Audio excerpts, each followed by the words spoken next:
அன்னை மணிராஜ் அவர்கள் சொன்னார், நம்மளுடைய நிர்மலா சீதாராமன் அவர்கள் பட்ஜெட்டை வாசித்தார் என்று. அவர் பட்ஜெட்டை வாசிக்கிற பொழுது நான் டிவிக்கு முன்னாடி தான் உட்கார்ந்திருந்தேன். அவங்க எடுக்கிறப்பயே டிவியில அவங்க பேசுறப்பயே சொன்னாங்க, நான் அளிக்கிற பட்ஜெட் வளர்ச்சி, ஆகவே பயன், ஆகவே எதிர்பார்ப்பு இவையோடு இருக்கும் என்று சொன்னார். நானே என்னடா வளர்ச்சி வளர்ச்சின்னு பார்த்தா அந்த அம்மா வாசிச்ச பட்ஜெட்ல யாருக்கு வளர்ச்சி இருந்ததுன்னா கார்பரேட் கம்பெனிக்கு மட்டும்தான் வளர்ச்சி இருந்ததை தவிர இந்தியாவுக்கே வளர்ச்சி இல்லை. எதிர்பார்ப்பு யாருக்குடா இருந்ததுன்னு கேட்டா பெரிய பணக்காரனுடைய எதிர்பார்ப்பை நிறைவேற்றி வச்சிருக்காங்க. பயன் யாருடா அடைஞ்சாங்கன்னு கேட்டா செல்வந்தர்கள் மட்டும்தான் பயனடைந்திருக்கிறார்கள்.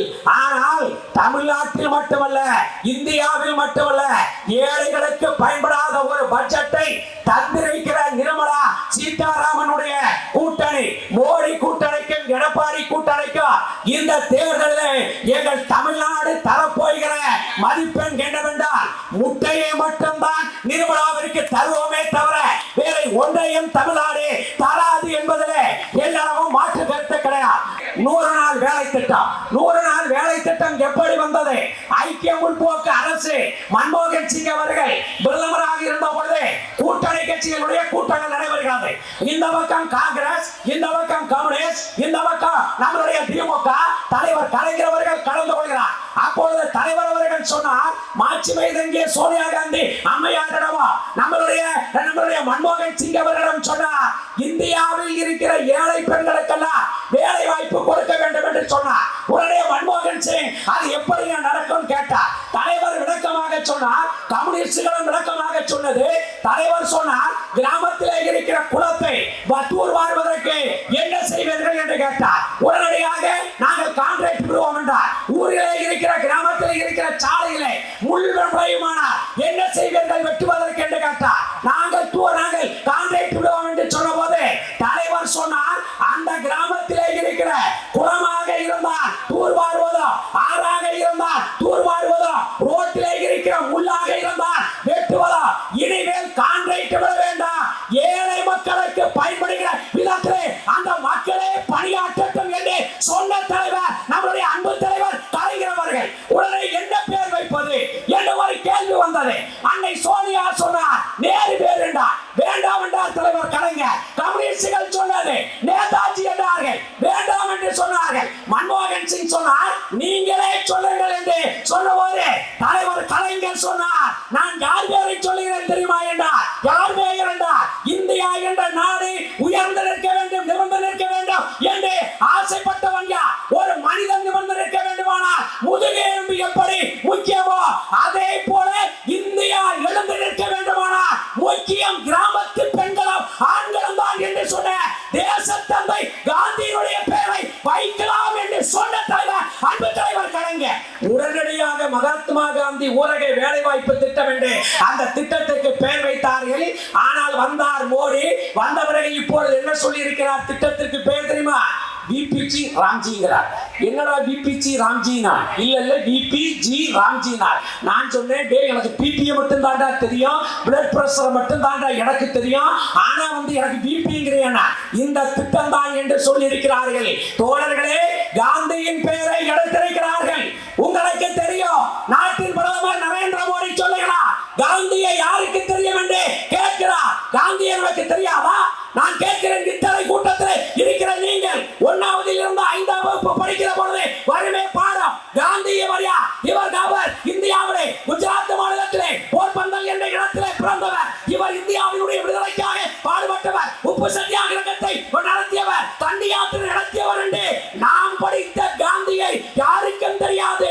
காந்தி என்ற படத்தை எடுத்த பிறகுதான் காந்தியை தெரியும் என்று இந்த மோடி சொல்கிறார் என்றால் அந்த மோடி தான் காந்தியின் பெயரை எடுத்திருக்கிறார் என்றால் ஒன்று வைத்துக் கொள்ளுங்கள். காந்தி உயிரோடு இருந்த பொழுது காந்தியை சுட்டவன் கோட்சே என்ற ஆர்எஸ்எஸ் காரன், காந்தியை சுட்டவன் கோட்சே என்ற ஆர்எஸ்எஸ் காரன். இரண்டாவது முறை காந்தியை கொன்றவன் இந்த நரேந்திர மோடி என்ற மோசக்காரன் என்பதை நீங்கள் மறந்துவிடக் கூடாது. ஆகவே நாம் விழிப்புணர்வோடு இருக்க வேண்டும். பிரதமர் இப்பொழுது தமிழ்நாட்டுக்கு மரணத்துக்கு வந்து பேச்சு விட்டு போயிருக்கிறார். அப்பா எடப்பாடி பழனிசாமிக்கு சிரிப்பு தாங்க முடியல. 2 பேரும் பேசிட்டு இருக்கிற மேடையில யாரு மோடியும் எடப்பாடியும் பேசிட்டு கேட்கன்னு சிரிக்கிறான். பின்னாடி இருக்கிற அண்ணாமலை யோசிக்கிறான், ஏண்டா இவனுக்கு மோடிக்கு இங்க தமிழ் தெரியாது, எடப்பாடிக்கு இங்கிலீஷ் தெரியாது, ஹிந்தியும் தெரியாது, 2 பேரும் சிரிக்கிறானே. என்ன அப்பதான் பக்கத்துல இருக்கிற நயினார் நாகேந்திரன் சொன்னா, இவன் 2 பேர் மட்டும் சிரிக்கிறா, நம்ம பார்த்து தமிழ்நாடே நம்மளை பார்த்து காரி துப்பி சிரிக்கிறா இந்த கூட்டணியை பார்த்துன்னு சொல்றப்ப மோடி சொல்லுகிறான், என்ன சொல்லுகிறான், சிஎம்சி ஆட்சி தமிழ்நாட்டிலே நடக்கிறது என்கிறான். அப்படி என்றால் என்ன? இதோ வாருங்கள், கரப்ஷன், மாஃபியா, கிரைம் ஆட்சி என்று சொல்லிவிட்டு போகிறார் மோடி அவர்களே. சிஎம்சி என்றால் எங்களுக்கு கிரைம் தெரியவில்லை, மாஃபியா தெரியவில்லை, எங்களுக்கு பார்க்கிறானால் என்ன தெரிகிறது தெரியா? சிஎம்சி என்பது என்னவென்று கேட்டால் கரப்ஷன் அல்ல, சிஎம் என்பது மாஃபியா அல்ல, சி என்பது கிரைம் அல்ல. சிஎம்சி என்றால் என்ன தெரியுமா? பிஜேபி காரன் யாராவது இருந்தால் குறித்துக்கோள், பத்திரிகைகள் குறித்துக்கோள், மோடி சொன்ன சிஎம்சி ஆட்சி தான் தமிழ்நாட்டிலே நடக்கிறது. சி என்றால் சீஃப், எம் என்றால் மினிஸ்டர், சீஃப் மினிஸ்டர்.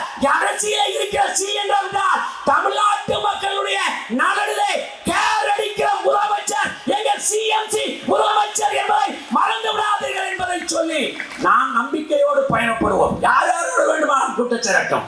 மோடியோடு எடப்பாடி சேரலாம், மோடியோடு வாசல் சேரலாம், மோடியோடு தினகரன் சேரலாம், மோடியோடு ஐஜேகே சேரலாம், மோடியோடு எவன் சேர்ந்தாலும் பரவாயில்லை. இங்கே இருக்கிற தலைவர்கள் சரியாக இருக்கிறார்கள். உங்களுக்கு தெரியுமா, பெரிய கூட்டணி தலைவரோடு தான் இருக்கிறது. எந்த கூட்டணி என்றால் இந்த நாட்டு வரலாற்றை படிக்கிற பெண்கள் அத்தனை பேரும் எங்கள் தளபதி பின்னால் இருக்கிறார்கள் என்பதை சொல்லி ஏழைகளுக்கான ஆட்சி தொடரட்டும், தளபதி ஆட்சி தொடரட்டும். நம்மளுடைய மாவட்ட செயலாளர் செந்தில் பாலாஜி சொன்னதை போல ஒன்றுதான் நிச்சயம், மறந்து விடாதீர்கள், யாரும் மறக்காதீர்கள். நம்ம தான் ஜெயிக்கிறோம், நம்ம மட்டும்தான் தமிழ்நாட்டில் ஜெயிக்கிறோம். நன்றி, வணக்கம். தமிழக மக்கள் ரொம்ப தெளிவாதான் இருப்பாங்களே தவிர்த்து இதை அயோத்தி மாதிரி ஆக்கலாமே, இதுல என்ன தவறுன்னு கேக்குறாருன்னா அப்ப அவர் எந்த அளவு இவருக்கு அறிவு இருக்கு நயினார் நாகேந்திரன் அவர்களுக்குன்னு இதுலயே மக்கள் தெளிவா புரிஞ்சிருப்பாங்க. அப்ப நீங்க என்ன சொல்ல வரீங்க? நேரடியா நாங்க அப்படிதான் பண்ணுவோம், நாங்க பிஜேபியை உள்ள நுழைக்கிறதுக்கு ஆர்எஸ்எஸ் மூலமா எல்லா காரியங்களையும் நாங்க இதெல்லாம் ஒரு சின்ன சின்ன விஷயங்கள் அப்படியே குட்டி குட்டியா அரிச்சு அப்படியே பெரிய பூதாகரமா ஆக்கி அதுல ஒரு சந்தோஷப்படுறதுதான் பிஜேபியோட நோக்கம். என்னன்னா தமிழக மக்களுடைய நிம்மதியை கெடுக்கும்.